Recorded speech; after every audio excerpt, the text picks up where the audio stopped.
Bonjour à tous, capsule juridique numéro 172 du 14 août 2023. Je vais vous parler aujourd'hui des USA, du Luxembourg, de l'Autriche et de la France. Aux USA tout d'abord, il y aura plusieurs nouvelles. La première, Maria Farmer, qui avait été l'une des premières victimes de Jeffrey Epstein, annonçait sur Fox News en présence de son avocate qu'elle avait introduit une procédure contre le FBI lui-même du fait de l'inaction scandaleuse manifestée lors de ses premières plaintes en 1996. Une vidéo sur ce sujet a été diffusée notamment sur mon canal Telegram, venant du canal de la traductrice Quartz Traduction, que je vous encourage à suivre également, comme tous les canaux des traducteurs qui font un travail incroyable. Soutenez-les d'ailleurs financièrement si vous pouvez, quelques euros de temps en temps, parce que si vous êtes nombreux à le faire, ça va faire une différence pour eux. Alors, dans cette séquence, vous verrez à quel point, en effet, le FBI a couvert les plaintes concernant Jeffrey Epstein. L'action pourrait permettre d'aboutir à ce que certains souhaitent depuis des décennies, c'est-à-dire la dislocation des agences à 3 lettres, déjà demandée d'ailleurs par JFK dans l'un de ses discours avant son assassinat. Si je parviens à trouver le texte de cette plainte, je le rajouterai en lien sous ma capsule, mais pour l'instant, je mets le lien vers la vidéo elle-même sur mon canal Telegram et j'ajoute d'ailleurs le lien vers différents canaux Telegram des traducteurs pour que vous puissiez les suivre et les soutenir. Aux USA à nouveau, est-ce que vous vous souvenez de Brooke Jackson? Il s'agit de cette lanceuse d'alerte ex-employée de Pfizer dont j'ai déjà parlé dans ma capsule numéro 38 notamment et dans la capsule numéro 141 du 20 février 2023.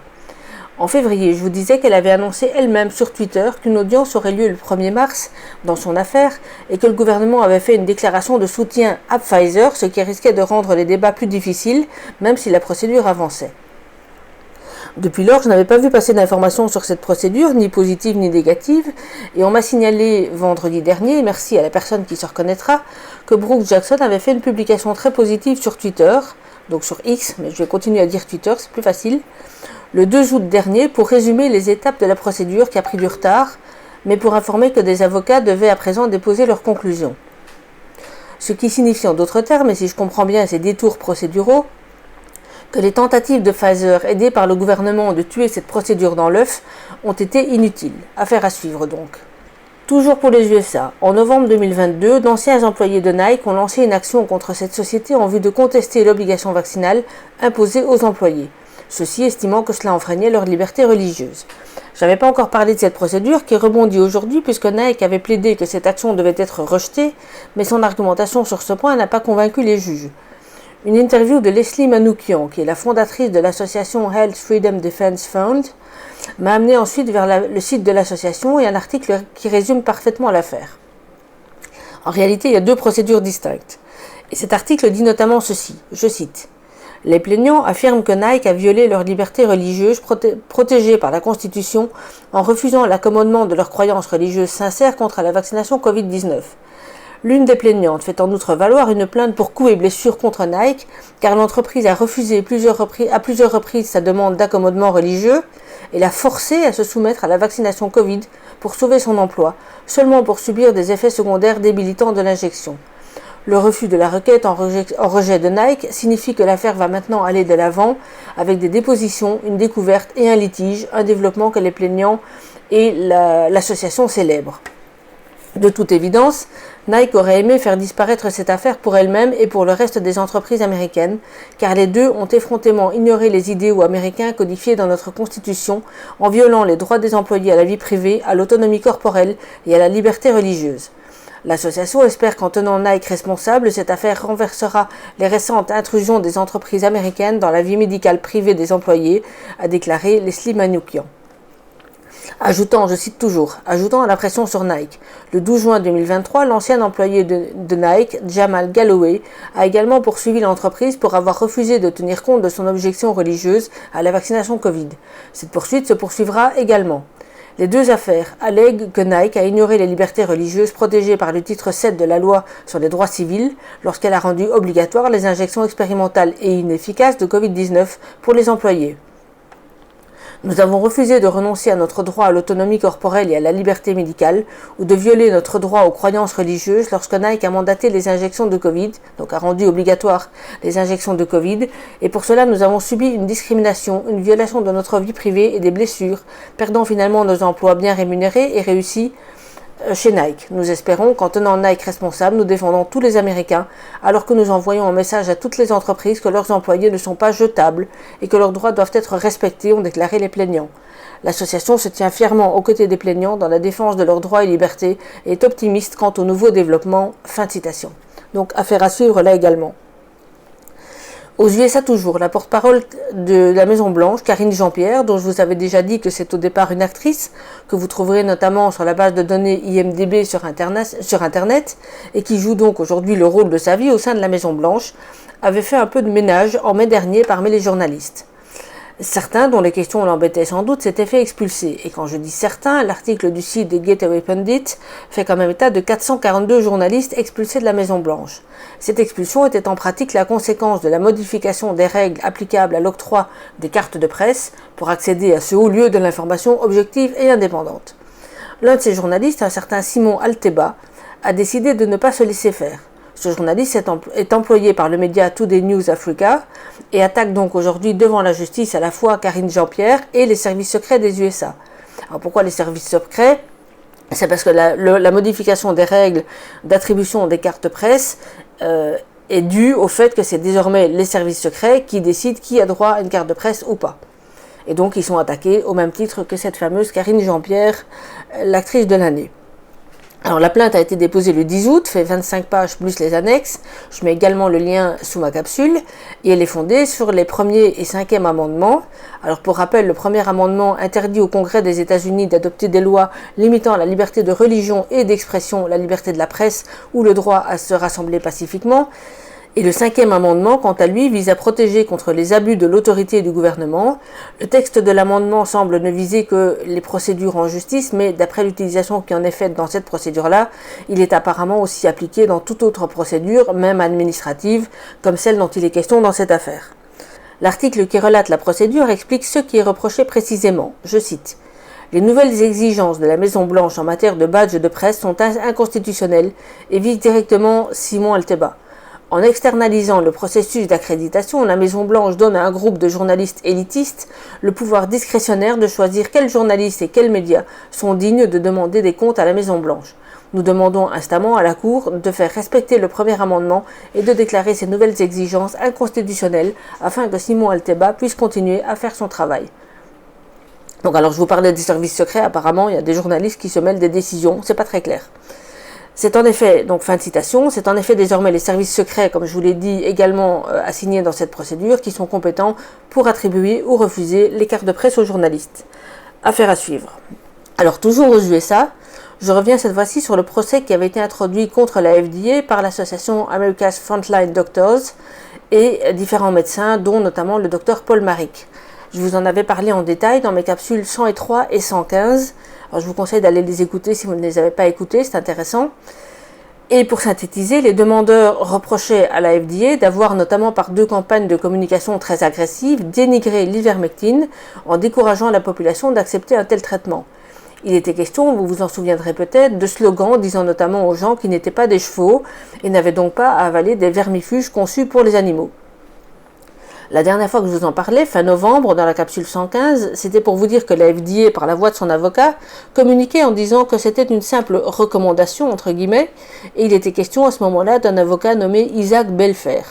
Il semble que la FDA redouble d'énergie pour essayer de sauver sa peau, ou qu'elle ait des avocats très inventifs, puisqu'à présent, elle affirme que ce n'est pas elle qui aurait interdit, mais que ce serait au contraire les médecins qui n'auraient pas voulu prescrire, de telle sorte qu'elle ne peut pas être tenue pour responsable si ses recommandations ont été mal interprétées ou même si elles étaient trompeuses. Alors, soit elle a changé d'avocat, soit il se relaye pour prendre la parole, mais aujourd'hui, la FDA reconnaît par la voix de l'avocate Ashley Chung-Honold que les médecins ont le pouvoir de prescrire de l'ivermectine pour traiter le Covid. Alors moi, je me demande, après combien de morts inutiles, l'avenir nous le dira. Et comme le juge s'étonne un peu, donc c'est une audience qui avait lieu il y a quelques jours, et comme le juge s'étonne un peu, l'avocate affirme que la FDA a, je cite, une immunité souveraine, fin de citation, et ne peut pas être tenue pour responsable pour les affirmations trompeuses. Dès lors, est toujours à suivre la FDA et son avocate, et même si les déclarations étaient trompeuses, la FDA n'est pas responsable du fait que les médecins ont perdu leur emploi, parce que c'était un des enjeux du litige. L'avocate dit également que la FDA endosse en réalité une responsabilité politique au moins c'est clair, et que ce n'est pas le rôle du tribunal de vérifier les déclarations scientifiques de la FDA. Alors pas sûr que le tribunal apprécie ce genre de déclaration. Et ils n'ont vraiment peur de rien, et je voudrais pas être à la place de cette avocate, dont la voix d'ailleurs, quand on l'écoute dans les enregistrements, ne trahit pas une grande assurance sur cette argumentation un peu surréaliste. Je mets sous cette capsule un lien vers quelques extraits sonores qui ont été enregistrés pendant une audience récente, apparemment c'est une audience de 8 août dernier, et qui ont été postés sur Twitter. Inutile de dire que ça devient un petit peu compliqué pour les psychopathes d'en face. Voilà, donc écoutez-le, et puis chacune des 4 ou 5 petits enregistrements est précédée d'un mini résumé de ce que vous y entendrez, donc ça peut vous faciliter la compréhension. Au Luxembourg, à présent, un jugement a été rendu le 11 juillet par le tribunal du travail dans une affaire qui opposait une infirmière ayant refusé les injections Covid à son employeur, qui l'avait licenciée, essentiellement aussi parce qu'elle refusait de se soumettre au protocole de test PCR assez strict, dans la mesure où elle soulignait les risques potentiels de ces tests. L'infirmière qui exerçait en pédiatrie avait saisi la juridiction en janvier 2022 contre la société qui exploitait l'établissement dans lequel elle travaillait. Elle réclamait des indemnités pour licenciement irrégulier en la forme, un peu plus de 7 200 €, mais aussi pour son préjudice matériel, 250 000 €, pour son préjudice moral, 20 000 €, des indemnités compensatoires de préavis, 43 000 € et une indemnité de départ de 30 000 €, soit environ un total de 351 000 €.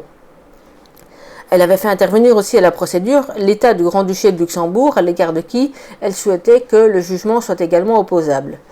Une partie de sa demande pour le préjudice matériel a été réduite en cours de procédure pour être fixée à ses soins à un peu plus de 94 000 €, mais peu importe sur ce qu'on va dire après. Et le jugement rendu, qui fait pas moins de 42 pages, examine bien sûr les différentes demandes. Alors je vous fais un tout petit résumé. En ce qui concerne tout d'abord les irrégularités de forme de licenciement, l'infirmière estimait que les motifs invoqués par son employeur n'étaient pas suffisamment précis au regard des exigences de la loi luxembourgeoise. L'employeur, quant à lui, répondait que l'infirmière ne pouvait pas se méprendre sur ce qui lui était reproché. Et sur ce point, le tribunal rappelle que la loi luxembourgeoise oblige en effet l'employeur à énoncer avec précision les faits reprochés, tant pour permettre aux salariés de se défendre que pour empêcher l'employeur d'invoquer ensuite d'autres faits et pour permettre au juge d'apprécier leur gravité éventuelle. Sur ce point précis, la demande de l'infirmière n'a pas été accueillie, le tribunal estimant que la lettre de licenciement était suffisamment motivée et suffisamment précise. Deuxième point. L'infirmière soutenait ensuite que le motif de licenciement n'était pas suffisamment réel ni sérieux et donc ne justifiait pas un licenciement pour faute grave. Elle détaillait ses antécédents au sein de l'établissement, c'est-à-dire près de 20 ans d'une conduite exemplaire sans jamais le moindre avertissement, le port du masque avant même que ses collègues ne le portent et avant même que l'employeur ne l'exige et même avant la pandémie, etc. Le détail de ces arguments se trouve en pages 6 et 7 du jugement. Au vu de tout cela, elle estime que le licenciement était disproportionné vu son parcours exemplaire et que la façon dont il avait été mené, c'est-à-dire l'interdiction d'accès à son poste de travail et l'information diffusée auprès de ses collègues notamment, était abusif. Elle était aussi en désaccord avec les obligations de tests PCR systématiques invoquant la littérature scientifique qui relevait que ceux-ci n'étaient pas sans danger. Elle relevait l'existence d'une différence de traitement entre les salariés vaccinés et les autres, les premiers n'ayant pas besoin de se faire tester alors que les autres devaient s'y plier régulièrement, ce qui n'était pas justifié puisque les vaccinés pouvaient fort bien être infectés par le Covid-19 et le transmettre. Elle estimait donc que l'employeur avait engagé sa responsabilité pénale en créant une discrimination entre les travailleurs, de même et avait violé un article de la Constitution du fait du refus d'accès à son poste de travail.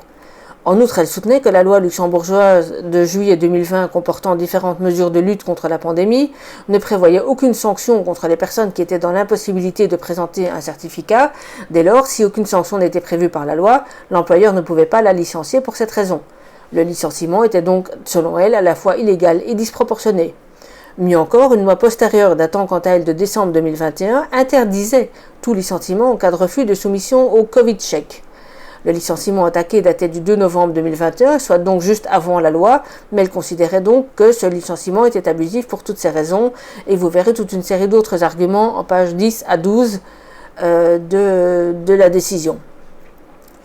Alors à partir du milieu de la page 12, le jugement détaille les arguments de l'employeur. Et sur cette question, le tribunal du travail va considérer tout d'abord que le principe de non-discrimination contenu dans la Constitution impose que des catégories de personnes se trouvant dans des situations identiques soient traitées de manière identique. Sur ce point, l'argument de l'infirmière n'est donc pas accueilli puisque les vaccinés et les non-vaccinés sont deux catégories de personnes se trouvant dans des situations différentes pour lesquelles le tribunal estime que des règles différentes pouvaient être instituées. Le tribunal campe aussi sur l'idée, comme quoi il y a encore du travail à faire, que les personnes vaccinées sont moins susceptibles de contracter le virus et de le transmettre à leur entourage. Fin de citation. Ce qui justifie selon lui les mesures de dépistage plus sévères. À ce stade donc, la décision du tribunal n'est pour l'instant pas encore favorable à l'infirmière puisque le tribunal estime que la loi luxembourgeoise du 17 juillet 2020 répond bien à un objectif de protection de la santé publique, toute personne restant libre de se faire vacciner ou non. L'article de la Constitution luxembourgeoise garantissant à chacun d'accéder à un emploi n'était pas non plus applicable au cas d'espèce, puisque cet article imposait surtout aux législateurs de mettre en place un cadre législatif permettant à chacun de trouver un emploi de manière générale. Ce n'est donc pas non plus cet argument-là qui fut accueilli. L'infirmière reprochait à l'employeur d'avoir modifié substantiellement son contrat de travail, mais le tribunal estima que l'employeur n'avait fait qu'appliquer la loi de 2020, et cet argument fut donc aussi rejeté. Mais on avance. L'employeur reprochait à l'infirmière d'avoir quitté son poste, et elle, en retour, estimant qu'on lui avait empêché l'accès au travail parce qu'elle refusait de se soumettre au protocole de test, avait écrit au moment des faits à son employeur pour demander qu'on trouve une solution alternative, par exemple un congé sans solde en lieu et place d'un licenciement, mais n'avait jamais reçu de réponse, si ce n'est la convocation à l'entretien préalable au licenciement. Et pour cette raison précise, l'employeur fut condamné. Le tribunal estime en effet que la loi laisse le libre choix aux travailleurs entre le protocole strict de Covid-check, qui semble donc consister en des tests PCR très réguliers, ceux-là même qui ne sont pas sans risque, et des tests autodiagnostiques. Le tribunal conclut que l'employeur ne pouvait pas licencier la requérante pour absence injustifiée, pour insubordination ou pour violation par elle de son obligation de loyauté et de bonne foi, et que dès lors le licenciement devait être déclaré abusif. C'est en page 34 du jugement. En ce qui concerne le préjudice matériel, le tribunal rappelle qu'il ne peut prendre en considération que le préjudice matériel qui est la cause directe du licenciement abusif et que le salarié doit minimiser son préjudice et faire le nécessaire pour trouver le plus vite possible un emploi en remplacement. L'infirmière avait trouvé un autre emploi 4 mois et demi après le licenciement et ne démontrait qu'une seule démarche de recherche, de telle sorte que son préjudice matériel lui est refusé faute de preuves. Par contre, au niveau du préjudice moral, elle demandait 20 000 euros et elle reçoit 15 000 euros, le tribunal reconnaissant le stress et l'anxiété, mais réduisant du fait de l'absence de preuves de démarche active dès le licenciement pour trouver un autre travail. Sur les autres demandes, je ne m'attarde pas parce que là, il s'agit de pur droit du travail. Donc, dans l'ensemble, une belle décision quant au résultat final, puisque le licenciement est bien déclaré abusif, mais pas, comme vous l'avez compris, sur tous les arguments invoqués. Il n'y en a qu'un seul qui fait mouche, mais bon, pour l'infirmière, ça change tout. J'aurais aimé, pour ma part, que la question de la discrimination entre salariés soit mieux perçue par les juges, qui continuent encore, malgré les preuves scientifiques actuelles, à considérer que les injections protègent des formes graves. Mais au moins, la situation se clarifie pour cette infirmière-là, et il est possible que le jugement rendu serve ensuite pour d'autres procédures. En Autriche à présent, il semble qu'un mouvement qui avait déjà commencé il y a plusieurs années prenne de l'ampleur. Il s'agit d'inscrire dans la Constitution le droit à l'argent liquide. Face à la menace des monnaies numériques des banques centrales, ce serait en effet une excellente chose. Je vous renvoie à ce sujet vers l'article du site du Courrier international qui annonce que des débats sont prévus en septembre à ce sujet et qui ajoute que la gauche crie au populisme sans commentaire. Enfin, et pour terminer, une information concernant la France. Alors, c'est une procédure dans laquelle, bien qu'il y ait une condamnation symbolique des deux personnes poursuivies, ça mérite d'être suivi. Je m'explique. Les faits se déroulent dans les Vosges. 2 manifestants avaient participé à une action consistant à décrocher des drapeaux européens sur la façade d'une mairie. Apparemment 2 mairies différentes, en fait, celle de Saint-Valois et celle d'Épinal. Les 2 étaient poursuivis pour recel des 10 drapeaux, puisqu'ils les avaient détenus en sachant qu'ils provenaient d'un vol. Alors, je crois pouvoir déduire du libellé et de l'incrimination poursuivie qu'en fait les pouvoirs publics n'étaient pas en mesure de démontrer que c'était bien eux qui les avaient décrochés et que donc on poursuivait juste pour le recel, mais en fait peu importe. Alors, les 2 mairies s'étaient constituées partie civile du fait de cette perte pour une somme royale de 39,40 € par drapeau. Chacun des 2 prévenus avait été poursuivi pour le drapeau qu'il avait conservé et une condamnation avait donc été prononcée pour chacun d'eux, sur le plan civil à hauteur du montant du préjudice, donc les 39,40 €, et sur le plan pénal à hauteur de 90 jours amende à 10 €, soit un total de 900 €, ainsi que la confiscation des drapeaux.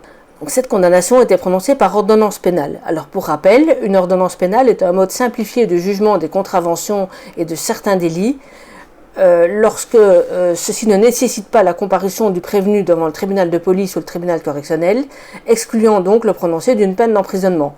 La procédure de l'ordonnance pénale est applicable à toutes les contraventions, même commises en état de récidive, sauf pour certains prévenus mineurs, je vous passe les détails.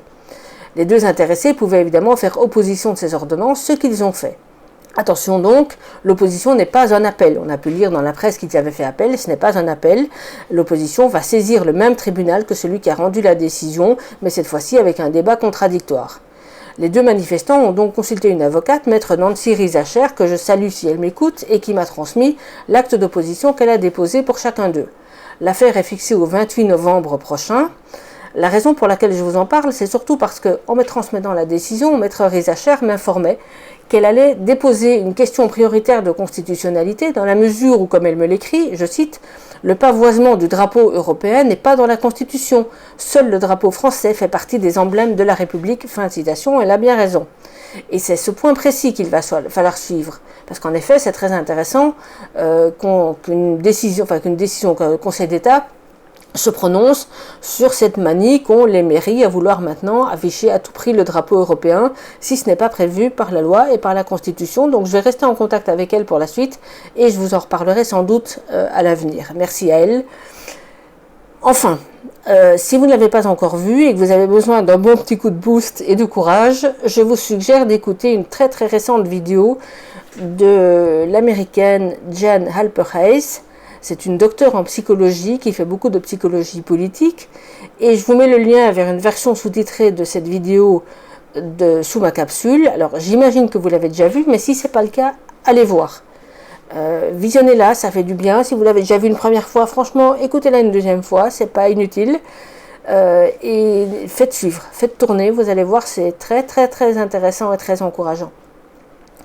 Voilà, alors la capsule était un peu longue, je vous souhaite une très bonne journée, un bon 15 août demain si vous ne travaillez pas, et à très bientôt. Tenez bon et résistez, à bientôt, au revoir.